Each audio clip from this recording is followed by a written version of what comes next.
काटे 10 बाण 10 सिर को काटे तभी वह अवगा मारा जाएगा। अच्छा, यही उपाय करता हूँ।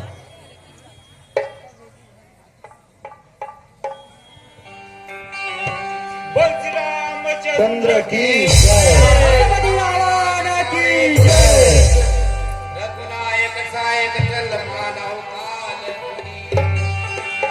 सायक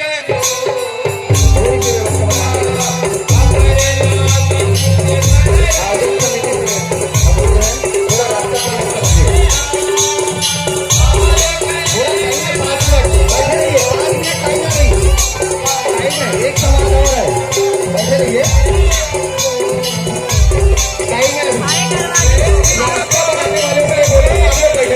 टाइम है थोड़ा।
आज का 45वां रावण वध का कार्यक्रम आप सभी के सम्मुख